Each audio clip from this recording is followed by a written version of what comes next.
Hi, I'm Gabrielle Hoyt, the literary manager at Roundhouse Theater. I'm hosting the weekly series Playwrights on Plays, which is part of the Roundhouse at Your House digital programming, fully funded by new contributions from the Roundhouse Board of Trustees. Every Thursday at 7 p.m., I'll spend an hour interviewing a different Roundhouse-affiliated theater maker about their work, their career, and a play that has influenced and inspired them. We'll also include time in those interviews for your questions, which, if you're watching live, you can type into the chat window on your screen. Each play we discuss is already free online for you to experience so that you can continue to engage with theater from your home throughout the week. Tonight, I'm so excited to be speaking with Charly Evon Simpson, whose play, It's Not a Trip, It's a Journey, will have its world premiere next year at Roundhouse. Charly's increasingly becoming national voice in American theater over the past couple years, with commissions at theaters across the country and multiple awards, including the Vineyard Theater's Paula Vogel Award and the Dramatists Guild's Lanford Wilson Award. She's a current member of multiple new play labs and artist cooperatives, including WP Theater's 2018 to 2020 lab, as well as writing for television and teaching playwriting at institutions such as SUNY Purchase and Hunter College. She is busy. But she made time for us, and welcome, Charly. Thank you. Hello. Hello. Happy to see you. So lovely to see you as well. I wanted to preface this with it's a little stormy and windy in my part of the world. So if I do cut out, I guess just monologue, and one of our intrepid apprentices will jump in with my list of questions. But Fantastic. We're okay for now. Okay. Cross your fingers for my Wi-Fi. So Charly, as I've been doing with all of our guests, I want to start out with you and just what your life looks like right now as a working artist in the midst of a global pandemic. Yes. So I live in Brooklyn, New York. So I'm in an apartment with my boyfriend and my dog. And I, in theory, should be writing always. And I finished up a little bit of Zoom teaching, which is something I'm getting better at, hopefully. I was teaching at the National Theater Institute at the Eugene O'Neill Center. And so that ended. And then actually next Tuesday, I start up teaching again a class with Playpen, which was always supposed to be over Zoom. So now I'm actually maybe better suited for it than I was a month ago. So yeah, I mean, that's sort of the thing. Every day is a little bit like, cool, is creativity going to come to you today or not? Okay, great. Speaking of creativity, what productions did you have in the works, or what were you working on when social distancing began? Mm-hmm. So I was about to really go into rehearsal for my play, a new play of mine called Sandblasted. I was a part, as you mentioned, I'm a part of the WP Theater's 2018-2020 lab, and the 2-year program. At the end of the 2 years, we all sort of put something up because there's writers, there's directors, and there's producers. And so I was going to have this workshop production of this new play, Sandblasted, had everything, set to go. And then obviously that didn't happen. So that would have been at the start of this month. That would have been the first weekend in April. And then other than that, I was in this sort of weird place where I had finished writing on a TV show in February, and I have a lot of commissions and theaters that would like me to probably write some things. So I was moving into a little bit of a phase of having like a month or two to really begin to write. I was going to be going out to LA and going out to Ohio for some of those commissions. And obviously those trips are now not happening. So I'm in this weird place of like, I was actually sort of taking a moment to write. And so in some ways you're like, this is great. You really can't do anything but right now. But writing in a pandemic is different than writing without a pandemic, as I am learning. So that's been actually kind of a common theme now through these interviews. It's been interesting. A lot of people have been hearing that actually the fast pace that a playwright has to keep up just in order to stay solvent has now come to this kind of screeching halt. But I mean, barring financial pressures, of course, and the deep heartbreak of not having a beloved production go up, there's also been this weird sense of, I just get to write all day. I get to be a writer. And I'm curious, is there anything, you mentioned writing in a global pandemic is different than without one. Is there anything that you found that has changed in your process, or that you've learned about yourself as a writer or an artist that you didn't know previously? Well, I've always identified as an introvert. I've always, theater's this weird, thing where you're mostly extroverted. And I've always been like, why do I want to write plays? I kind of just want to be in my house all the time. And so that's always been a question on my mind. And being in the house with my boyfriend, who is a musician and a teacher. And so, usually it's sort of like he would go for the day, I would be able to write, and then we would come back together and be like a happy family. I am learning like, that wasn't like a situational thing. I am a person who thrives when I have like 3 hours by myself. Mm-hmm. Or, can write in a cafe with a very specific kind of noise, not a, I know that voice, or, I know that song because he's practicing.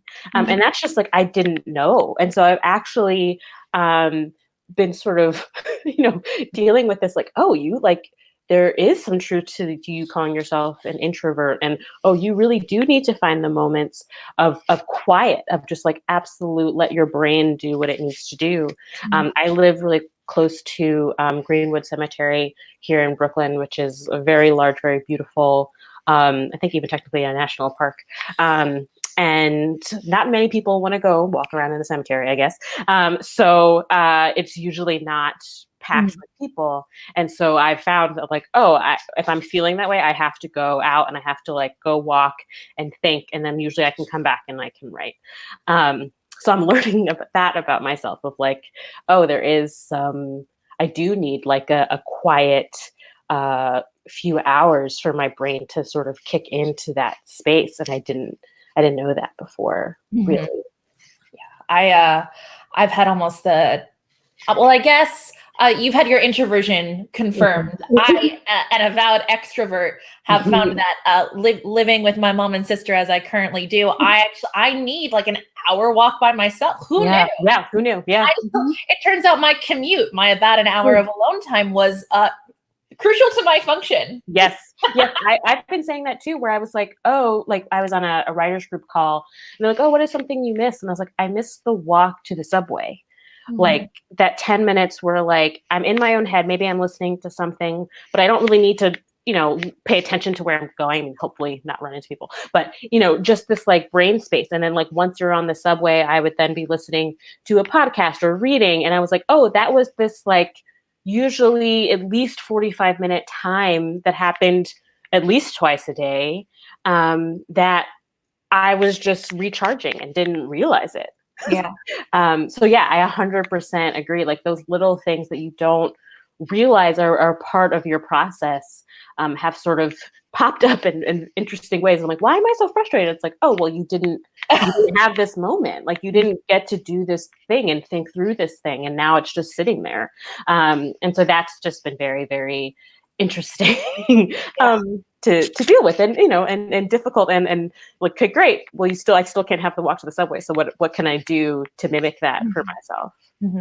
And I think that's interesting too for anyone who cares about creativity or wants to find more ways for that in their own life, that finding the pockets not just of producing, but also of giving yourself some kind of respite or rest before you're even trying to create is just as important right now.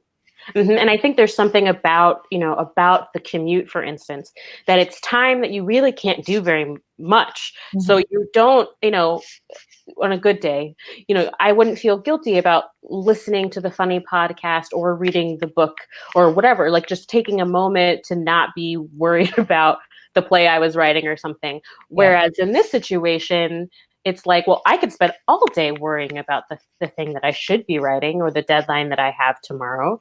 I don't have I have to talk to myself through allowing or giving myself permission to be like, okay, this hour, just do whatever needs to happen, because you would have been doing this anyway. So a quick apology to those viewing. I was so concerned about the storm that I forgot to mention that we will be getting to Shakespeare's A Midsummer Night's Dream in a little bit. I'm thrilled to talk with you about that. But before we do turn to Shakespeare, I want to familiarize those who maybe aren't lucky enough to have experienced your work yet. And I'm hoping, I kind of gave the Playwright Bio Awards, but I'm curious if you could just talk a little bit about yourself as a playwright, the kind of plays that you tend to create, the kind of topics that you tend to address, just for folks to get a sense of you as an artist. Yeah. This is the question I'm always like, I don't know. I write what's on my mind. That's the short answer.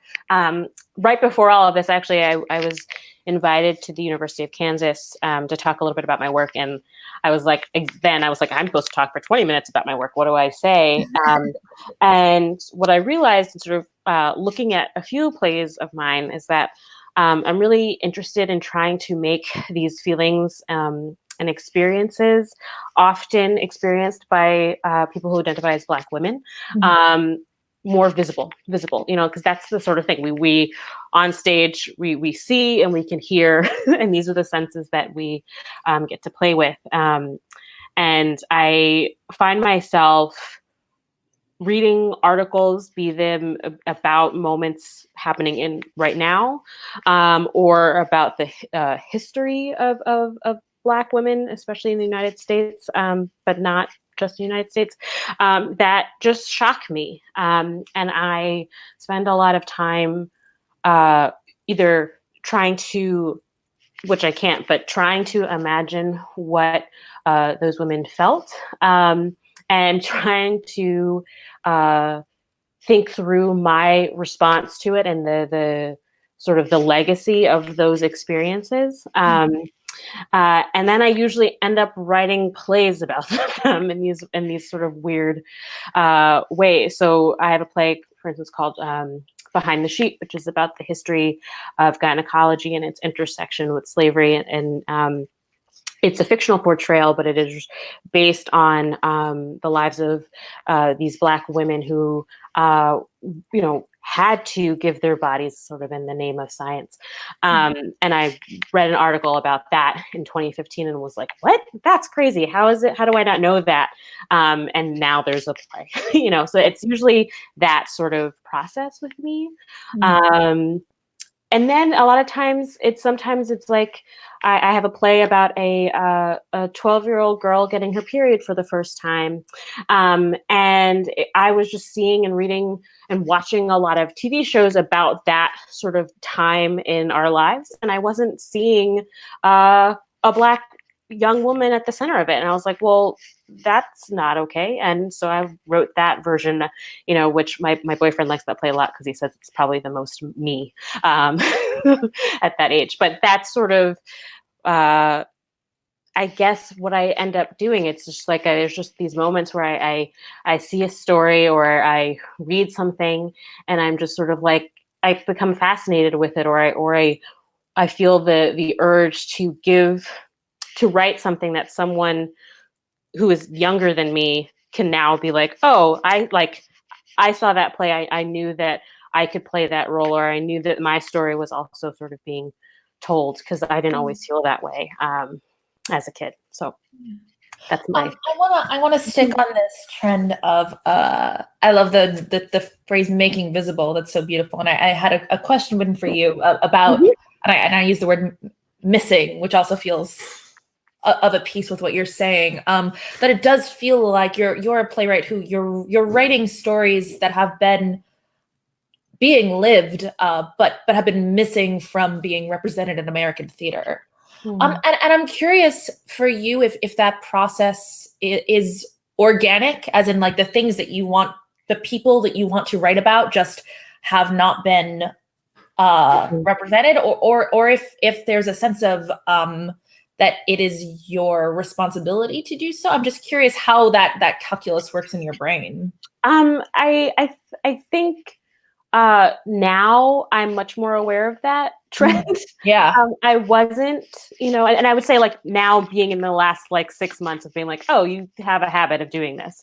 And so I actually do think it's organic, and I honestly think it's a little bit like, selfish is the wrong word, but I'm like, these are stories that I read and hit me personally, but won't necessarily hit anybody else. And I'm like, oh no, like I'm not trying to make people feel bad or feel pain or anything like that, but I'm like, I want to try to communicate this experience. I want you to try to what I love about theater is it's a communion, right? And I want to be like, here is a piece of me, or here is a piece of the lives of people like me, and I want you to have to sit there and see it and deal with it in the same way that, or it's not the same, but in a way that is closer to the way that I have to wrestle with it. Yeah. And I think, like, for instance, I'm working on. I have a commission to write a play about the Black maternal mortality rates. I, as a Black woman, am 3 to 4 times more likely to die in childbirth due to a childbirth complication than a white woman of the same age and socioeconomic background.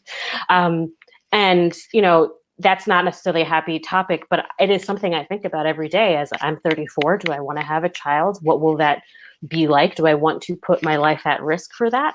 And so I'm like, this is in my mind, I want to write a play that makes it clear how much this is a part of my thinking as well. Mm-hmm.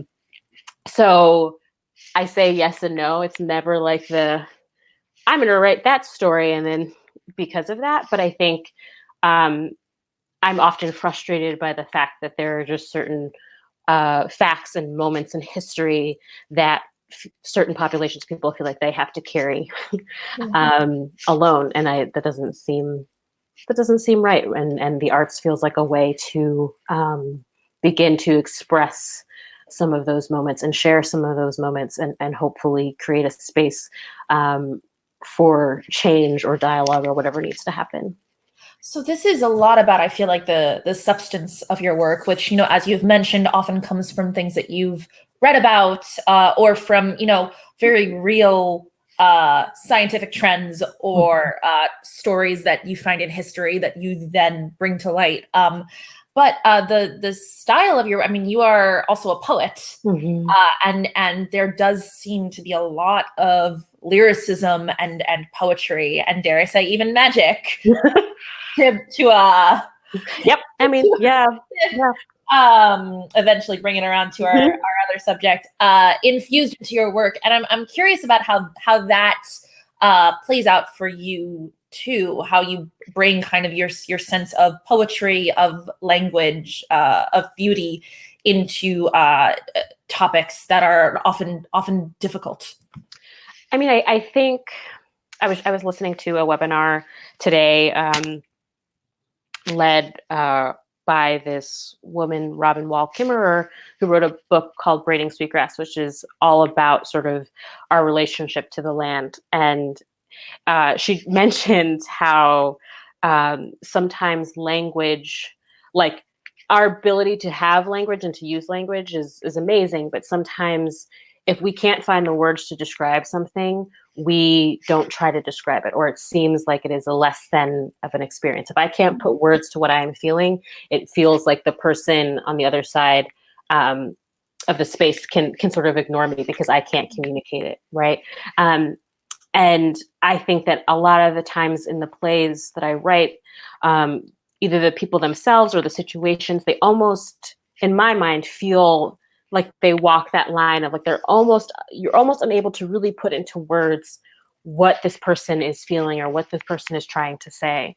And I think as some, as a poet, I don't think I'm a very good poet, but what I've loved about poetry, and I've loved it since I was younger, is that somehow I feel like sometimes poetry finds the way to put these words together that I wouldn't just say in everyday life, but somehow by putting the words together in this way and maybe putting them on the page in a certain way or said in a certain way, you can get a hint of what or in this case, characters are trying to feel. And I think that's why I go to it. Like it's not something I often am thinking about. It's sort of like, I'm like, oh, this is going to be a play that's going to be far more poetic than another one. It just sort of happens, you know? And there are times when I actually didn't feel that urge or fought against it with my play Behind the Sheet, for instance. Yeah. I don't think there's not very much poetic language. In fact, in part because it's a topic that lots of people have strong feelings about, and I wanted the language to be as clear as possible. And that feels different than, say, you know, It's Not a Trip, It's a Journey, which feels like this group of people really trying to communicate what they are feeling in a variety of different ways. And so the language feels like it can come out in different ways. So yeah, I mean, but I also like, I in this time, and it's National Poetry Month, it's the last day, but I've found myself going to poetry more and more these last few weeks, because again, it feels at times like it explains something about how I'm feeling in a way that I can't find the words to explain. So yeah, so I think that's why I go to it. I also think, you know, to link it to A Midsummer Night's Dream, I think that's also because, you know, Midsummer Night's Dream was like the first play that I acted in. And I think was one of the first times my brain was like, oh, this is a form that can tell stories. Yeah. You know, and so obviously it's Shakespeare and iambic pentameter and all that jazz. So I think my theater brain sort of came out of, you know, in my mind, this more poetic, magical space. So before we get to Midsummer, you did mention It's Not a Trip, It's a Journey. And since we do have folks who will be getting to see it in 2021, when we are all gathered together once more, can you give us just a little sneak peek what that play is about and how you were inspired to write it? Sure. I'm terrible at talking about my plays, so I'm gonna try. But It's Not a Trip, It's a Journey. Is about this group of four black femmes who go on a road trip to the Grand Canyon. This trip is really spearheaded by this one character, June, who just keeps saying she needs to go on this journey. She needs to go on it. And they stop at, you know, real places along the way. We spent a lot of time trying to figure out what these real places would be. And, you know, each of them sort of has kind of their moment to sort of reckon with something that they are dealing with, which is at times huge and at times, you know, perhaps a little bit smaller. But, and again, this was a play that sort of came out of the, like, all these people go on road trips and like, and there are all these, like, you know, like Thelma and Louise and all of this. And I was like, well, what would it be like if I went on a trip with four of my black female friends and we got in a car and went, and what sort of things would come up? You know, there's a reason why if I say I want to go on a road trip, my parents are like, maybe don't do that. You know, for a number of reasons. And so the play was an exploration of that. Also, somebody on Twitter aptly noted that there are a lot of road trip plays in the zeitgeist right now. So maybe also we all need to go on a journey. I don't really know, but I was compelled to sort of to see what it would be like, and also what it would be like to try to do that on stage and talk about these very real places, knowing good and well that like we can't go to the Grand Canyon. And so what would that look and feel like? Wait, we're not all going to the Grand Canyon? I hope so, because fun fact, I have not been to the Grand Canyon and I need to go. I think we need a funded trip to the Grand Canyon. I've been trying really hard since working on this play. People are like, oh, can I like submit to this thing? I'm like, will it get me to the Grand Canyon? Then yes. I have not gotten there, but I have a dream that once we are able to do such things, that I will get to go and see it. Something I do want to seg us to Midsummer, but something I hadn't noticed about Trip Journey, and I'm just curious if it was intentional or not. Until I was rereading Shakespearean comedies and Trip Journey this week, is that they're actually, I mean, it does kind of follow a Shakespearean comic structure. Oh, we start in the city and everything is cramped and difficult. And we can't have our revelations there, and then we leave for the wilderness, and wild things occur, and people maybe get together who didn't know they were going to be together, and we have revelations, and then eventually we're going to go back. Yeah, nope, not intentional. But now that you say that, there's like at least 3 other of my plays that I'm like, oh, that's what I do. I'm really a one-trick pony, y'all. I just like have some different character names and then I write a play. I'm so deeply untrue. But I feel but I do think I will say that I have had a trend of you mentioned the wilderness, and there's like a good 3 or 4 plays that someone pointed out to me. She's like, they all talk about like the woods and magic and like death, like all of that. Comedy. Right, and I was like, sure, I'm definitely really interested in all of those things. So that you're just adding more proof of that. Those are great things. So I do want to, as we begin Midsummer, I want to share the artifact that I've got in front of me. My mom knows that I have this. This is my mom's college Midsummer. This is, in fact, her college Shakespeare that I've got with me, and it's got years of notes inside of it. She's an English teacher, so she's been using it continuously for the past years. Yeah. So yeah, it was pretty fun to go through it and see all her little notes to herself. So yes, one of many I've got. Yep. I'm surrounded by Shakespeare in this. So you mentioned that you acted in Midsummer Night's Dream, which means I obviously have to ask you who you played. Well, fun fact, I've been in it like, I think I was supposed to be in it 5 times, and then only like 3 or 4 actually happened.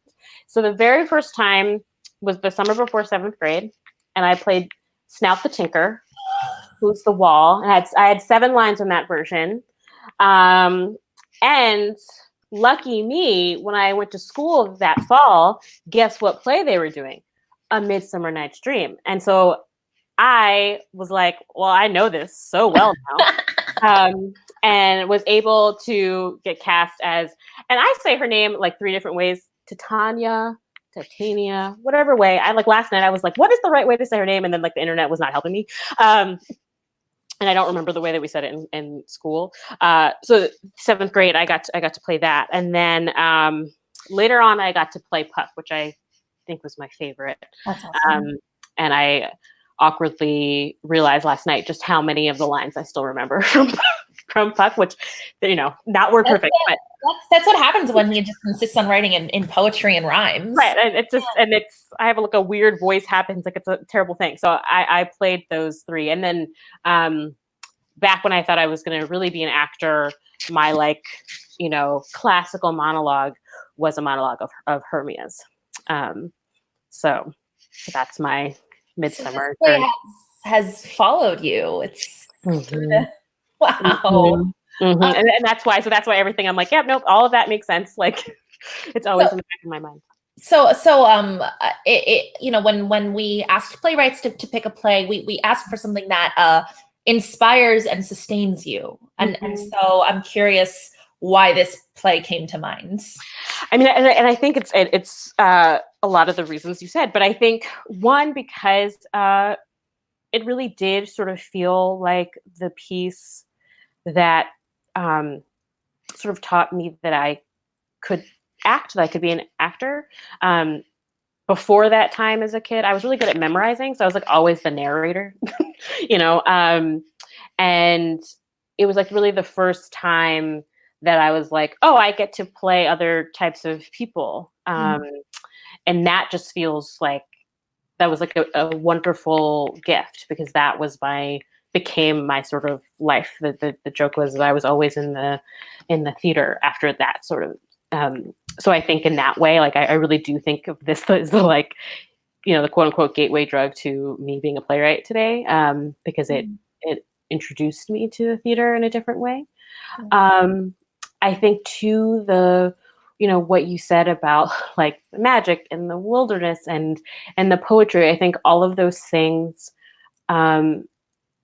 still hit me today. And I think that like I'm always attracted to plays that give me that sense of magic and that sense of transformation. And this is the one I sort of, I don't always teach it, and I know Shakespeare is not always everyone's favorite, playwright to return to. But this was sort of the first time that I was like, oh, you can turn a man into a donkey. And be like, yep, we're doing that, and now keep going. And sort of the beauty of that, and the beauty of that happening on stage. When I teach, I often, somebody will give me something, and I'm like, this is probably more of a movie versus a play. And so I'm always talking about those two things. And I just say that the thing that I love about theater, or at least theater as we have done it up until this point, is the sense that here's this magic that is happening on stage that we all sort of know somebody or some group of people has to be making this happen. Somebody is pulling off the head and somebody is throwing the fairy dust. And yet we all as audience members sit there and agree that really we're going to believe that that is magic. And I think that beautiful sort of agreement that we all sort of go into is so lovely and so magical. And it doesn't always happen in film or in TV because, there's special effects, and so I think Midsummer was like the first time I sort of experienced that, both as an audience member, but then also as someone on stage being like, how does this magic happen? How can I be a part of this magic that happens? So I think that's what brought me to it. And then I just still, Lord, what fools these mortals be is probably a line I think about like once a day. Because I still agree with it. It's on the relevant side. Yeah, and so I just remember being a seventh grader or whatever, being like, that's so true. We're fools. We're all fools. And I just haven't gotten over that moment. So yeah. So since we are so much on the topic of magic, I had a question about magic in playwriting and how it relates to your work. In that, and again, we've touched on this. A lot of your plays, you are touching on topics that feel very real and very present, and perhaps very difficult or dangerous sometimes. And I'm curious how you decide when magic has a place in your plays, because it feels like, something like you mentioned, Behind the Sheet, which of course is a work that is dealing with history. You mentioned that you shied away from poetry when writing that, I'd imagine. I'm curious what the magical part of your brain was doing at that, as opposed to Trip Journey, where we are on this kind of very classic American road trip, but it feels like there's a more almost inlets of magic. And I'm just curious, it feels that magic is a tool in your toolbox as much as characterization and plot and language and all those things. And so I'm curious what your decision-making process regarding magic is as a playwright. Yeah, I mean, I think I don't remember who said it, but I feel like I remember reading a piece about magical realism, and sort of the idea that sometimes, the magical realist description of the thing is more real in some ways than the real description of the thing, and I think that that's always something that lingers in the back of my head, that there's, especially on the stage, there's a way that you can show, take a classic breakup scene. There's a way that you can show someone just walking away, because that's really what is happening. That person is walking away. Or you can show that they're walking away and, water is falling from the up above because their tears are soaking them. And this is, again, how would you do this on stage?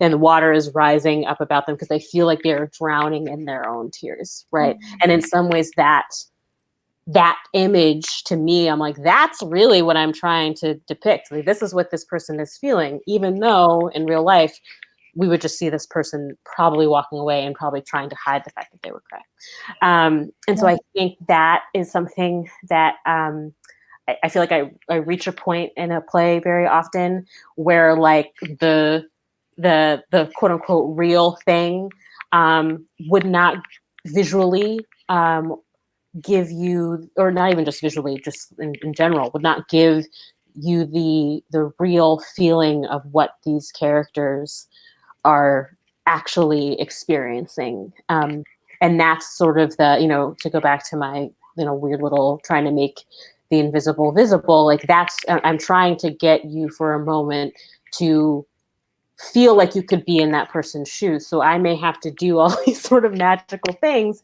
to try to make that clear to you. Or, I've been thinking a lot about sound and how can you make the sound envelop the audience as well. So like they feel like they're in the world a little bit more, which is what we do in a movie theater anyway.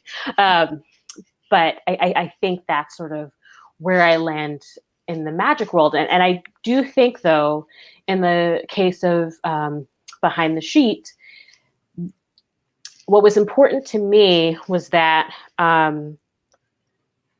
the more difficult realities that that play goes into, that no one could walk away and be like, well, clearly that didn't happen because it was a magical, poetic moment. Like, that's obviously not the truth of what happened historically. And in that play, it's like, no, I'm and we're not showing you what really happened, but we're giving you an image of what happened. And that's, the point of that play, there are lots of points, but one of the points in that play for me was to be like, no, that happened. Yeah. And we have to deal with the ramifications of that. Mm-hmm. It was important to me then to really think about what details I exaggerated or didn't or changed for that reason. Mm-hmm. Whereas in my other plays, I feel like there's more freedom to do that. Or just the thing that I'm talking about, my play Sandblasted, for instance, is sort of about how, in some ways it's about the accumulation of stress on that and how that affects Black women's bodies and how that is then related to things like maternal mortality rates. But that's a thing I actually can't show you. I can't show you what stress is doing. So I have to find another way. And that way often is going to be in that magical realm, that more poetic space, because I think there's more freedom for me to be like, okay, it's this, but it's this. If that makes sense. I'm curious too, because I feel since the 1950s, or maybe even earlier, America has kind of had this great tradition of like American realism, and O'Neill and Miller. And I think in American theater for a while, what was true or authentic and what was realism, which is one style out of many, kind of got conflated. Mm-hmm.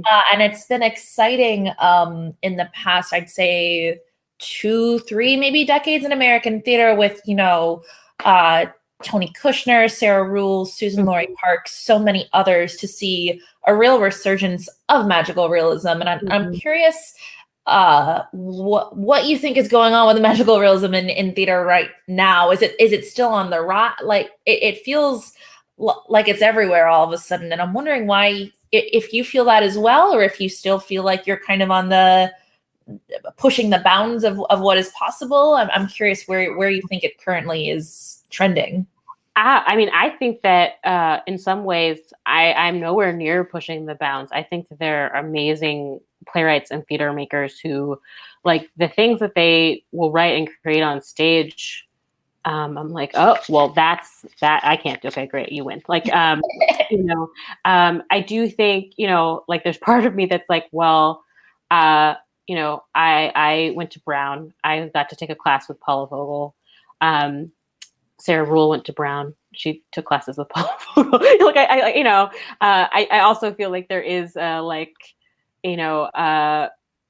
legacy or lineage that like I don't actively always think about, but I'm like, oh no, there are the plays that I read at a really formative time in my life, in my writing life, were these playwrights that were doing things that I'm like, oh, things can fall from the sky and a person can turn into an almond, like, and those were things that I was like, oh, I didn't know that, and cool, putting that in my backpack. And so I do sort of think like,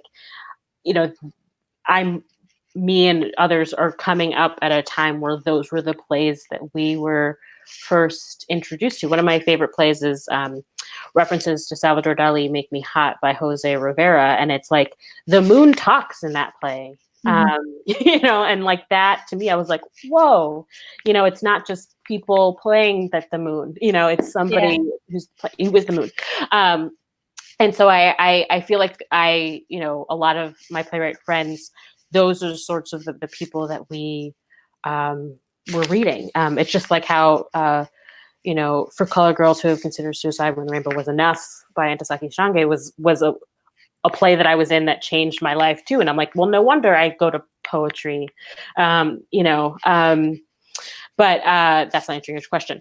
What I think is happening is I think in some ways, those we were given the ability to think that way because the playwrights before us were writing plays that were allowing these magical spaces to exist. And I think what is exciting to me is to sort of look at the playwrights who, I consider my contemporaries, who are like, cool, great. Like, I want to take that almond and like go 100 meters that way with it, in ways that I'm like, I didn't even what? Cool. What? I don't even know, or doing things with language that, I might sit there and be like, I have no idea what just happened, but I love it,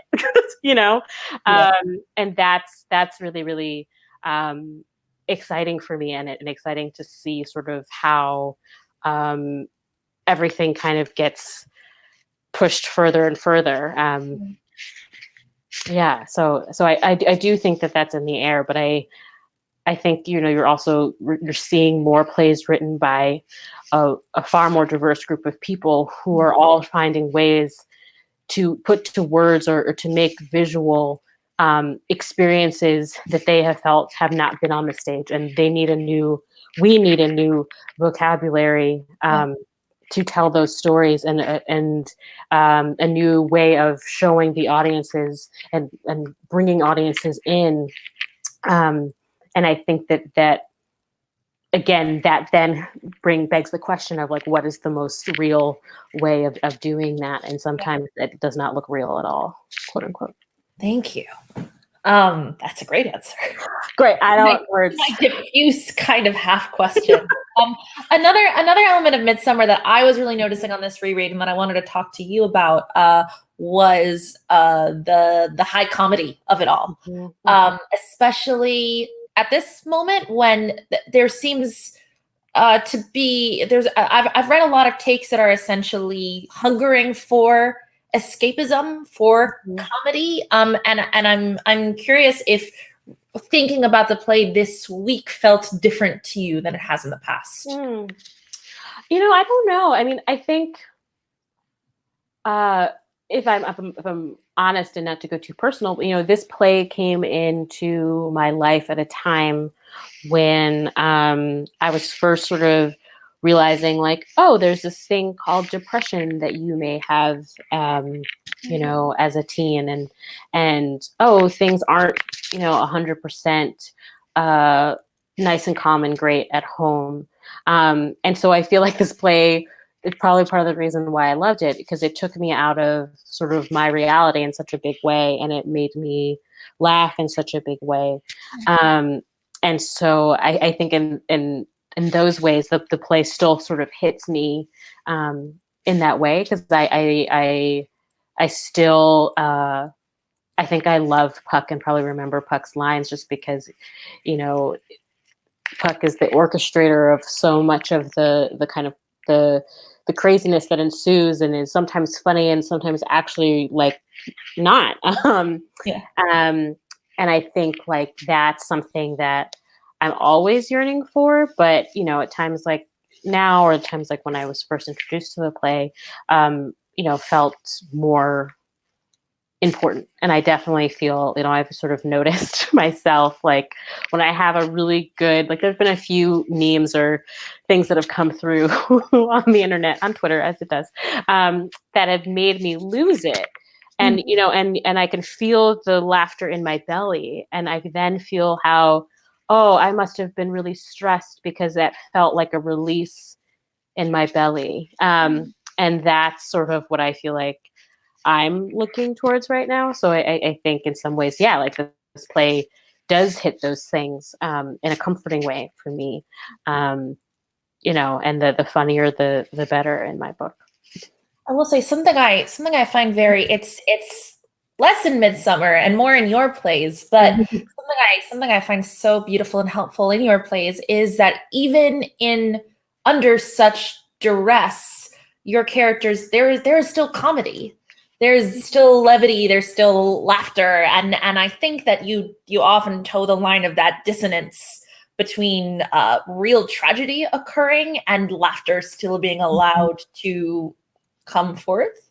And I just it's such a wonderful feature of you as a writer. You know, we've touched on a multitude of topics, some of them upsetting over the course of our conversation, but I just want to add for those who will experience your work soon that you're also wildly funny, which is such a great feature and amazing that you're able to calibrate your work like that. And the thing, if I'm 100% honest, I don't.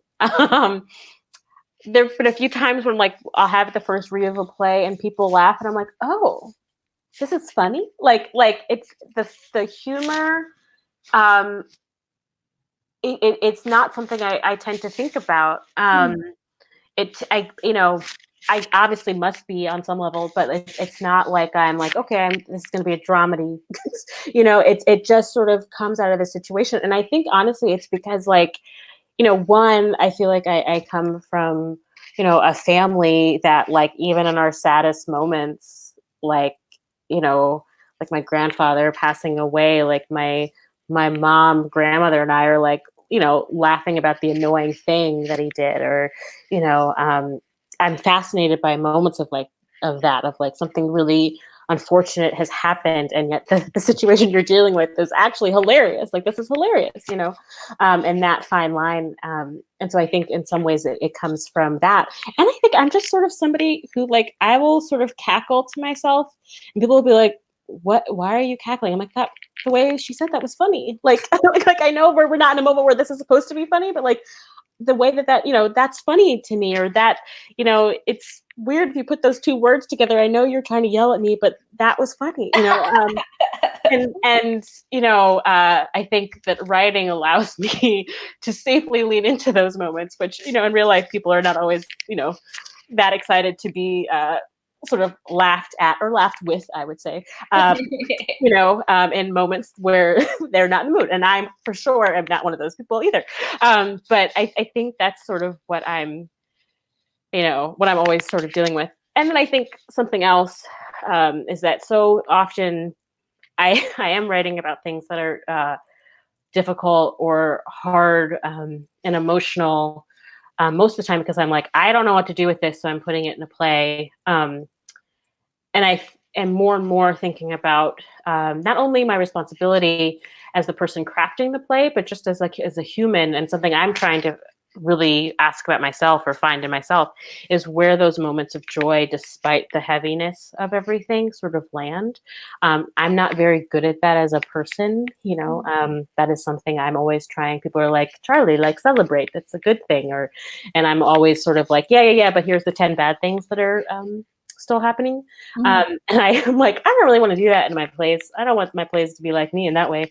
And so I think I'm always, you know, trying to find like, how do these people survive despite that? And I have to believe, especially in a play like Behind the Sheet, I have to believe that that group of women had some laughter and some joy in their lives. And maybe it's selfish of me that I have to believe that, but otherwise it's like, it's too much. Yeah. So I sort of love the fact that people will come and laugh and cry, you know, and feel whatever they want to feel, because that feels, again, more real, quote unquote, than anything else. So a quick reminder, we've already got a question filtering in, but a quick reminder to those at home, we'll get to it in just a moment.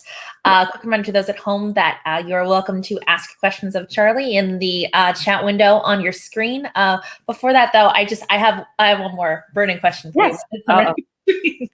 And it's this. It was interesting to me rereading it this time because I mean a big part of the play has to do. Sorry, 500-year-old spoiler.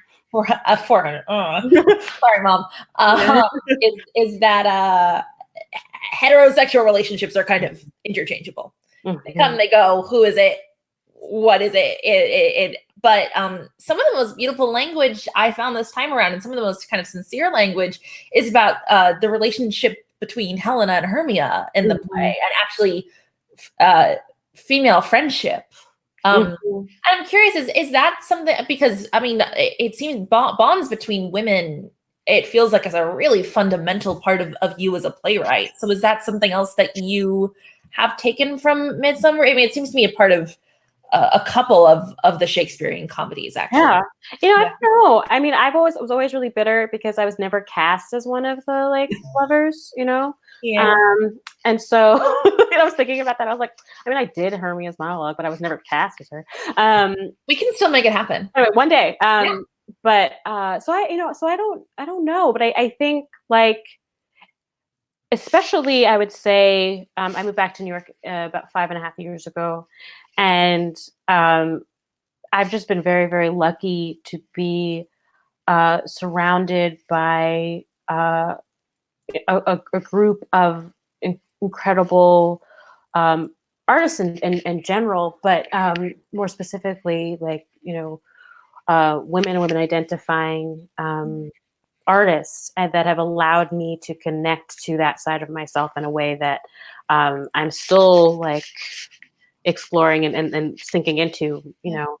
And I think that is sort of why it has come through as of late, just because it's, especially actually now I've been thinking about it being isolated, being separated from those friendships, and wondering what I'm missing, and being like, oh, that's what I'm missing. Like I would go to rehearsals because so many of these, you know, friends of mine are artists, and I would get that friendship and connection that like we just are not used to picking up the phone because we never had to, you know. So I think it stems more from that, but I hadn't really thought of the fact that you know, so many of Shakespeare plays there's that dynamic. I mean, I will say like Lysander and Demetrius, like whatever.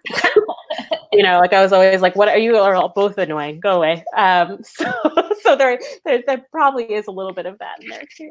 I was watching, there are clips from Joe Papp's Shakespeare in the Park production from like the 70s on YouTube with Christine Baranski is Helena, and so I was watching that, and Lysander and Demetrius were these kind of two like 70s disposable hunks whose clothes were kind of falling off, and I was like, yes, this is the appropriate way to do these. Yes. I want to get to our question. It's a beautiful one.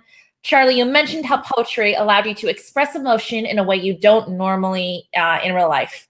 What was it about playwriting as a form that attracted you, as opposed to fiction, etc., of expression?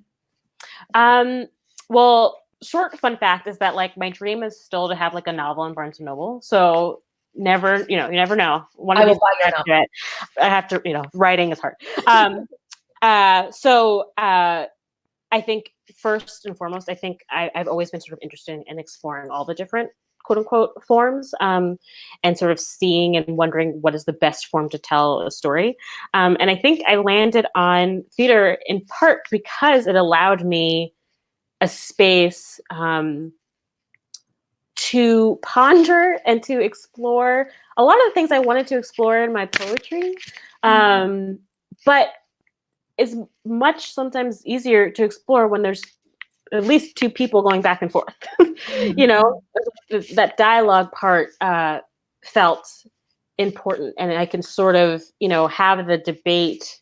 I can have have the discussion that my brain is having, and put that on stage in a way that me writing the poem and going back and forth may not have. Or, you know, the thing about the fiction, I was the kid who was like, you know, Dickens, you explain so many things, like stop explaining and describing, just get to the point. And I think there's a way in which I'm like, oh, I chose the form that is dialogue and is the scene a lot of the time. Like that makes sense too. You know, but I do think that, again, it goes back to that sense of magic that I think not only, you know, happens with the cast, but then happens with the audience and the group of people on the stage, and then everybody else who sort of put that production together. And the fact that, like, you are in a room, hopefully all together, experiencing that. And the fact that the thing that is crazy to me is that it'll happen on Tuesday, and then Wednesday night it'll happen again, but it'll be different, and it's never quite the same. And the line is never going to be quite said the same. I think that that craziness to me, that magic, is what attracts me to that form. And I think too, the like sense that other people are going to step in and embody the language that I've given. And sometimes there have been times when somebody said a line, and I was like, that is not the way I had all imagined it. And that is 100% the right way. And to be able to learn that, and to feel like the language isn't just in the book, or it isn't just at the reading, that it can actually exist in all of those different places, and change as, you know, as two people or a group of people go back and forth. I think that just seems so wonderful. So why not try to do that? And why not try to let myself be as poetic as I want within the form of within the form that allows me to do that. Yeah. Love it. All right, we've got another question, I suspect from our redoubtable artistic assistant, Johnny Monday. Does escapism or magical realism and comedy provide a respite from harsh realities, or rather a grounding and confrontation with inequity and sadness? Both? I mean, I think it's both. I mean, I think, you know, I think when done well, right, the something that feels like it is magical or escapist or like totally not true ends up like slapping us in the face with the reality of the thing, right? Because we kind of tricked you. We kind of thought like, oh, it's so pretty, things are falling from the sky. Oh wait, this is the thing that is happening, and this is why that is falling from the sky.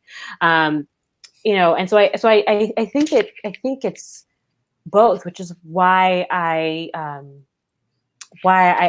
love it, and why, like, you know, my some of my favorite books growing up were like the books that I probably did not read very well because they were in my Spanish class, but they were like Gabriel Garcia Marquez, and having him like describe these things that were happening, but in a way with like ants and this and that, and that was just like, oh, like that is getting to the real thing, even though like I am, you know, visually trying to figure it all out.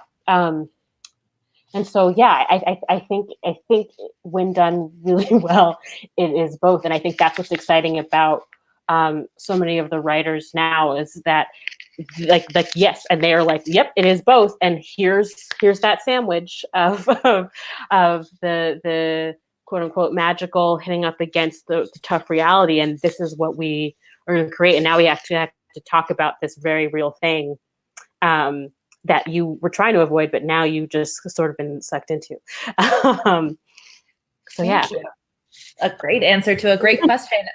Before we close out our time, just want to thank a couple folks who have been back week after week. Kathy Monday, Charly says that your sense of humor is welcome and appreciated. And then Nora Delonza, thank you so much for tuning in multiple times. We appreciate you, and we hope we'll see you back next week. Charly Evon Simpson, thank you so much for teaching me about MIDSUMMER and letting me talk about your work. I am such a fan of yours. And I'm just thrilled to have spent this time with you. Thank you so much. I can't wait till I'm actually able to be there with you. Oh, me too. Yeah. All right. Have a wonderful night. Thank you so much all for tuning in to this episode of Playwrights on Plays. If you'd like to read Midsummer Night's Dream, you can do so online for free at the link that we're providing. This series will continue weekly on Thursdays at 7 p.m. And next, I am so excited, folks, because we're going to welcome MacArthur genius Sarah Rule, who will discuss 2 plays, Paula Vogel's Baltimore Waltz and Chuck Mee's Big Love. This is not missable. Thank you so much to our tech support, Johnny Monday, and Ajeowa Asante, composer Matt Nielsen, and the Roundhouse Marketing Department. And a big thanks to the Roundhouse Board for funding this program. As you wait for next week's episode, I encourage you to check out Roundhouse's website for additional digital content, especially Homebound, our original web series about life in the nation's capital during a pandemic. And of course, if you are financially able, please consider a donation to the Roundhouse Resilience Fund. Your contribution will be matched dollar for dollar by our dedicated and generous board of trustees up to $100,000, meaning that a gift now will impact RH team more than ever and allow us to continue producing amazing playwrights like Charly. Be well, take care of yourselves, and I will see you with Sarah Rule next week.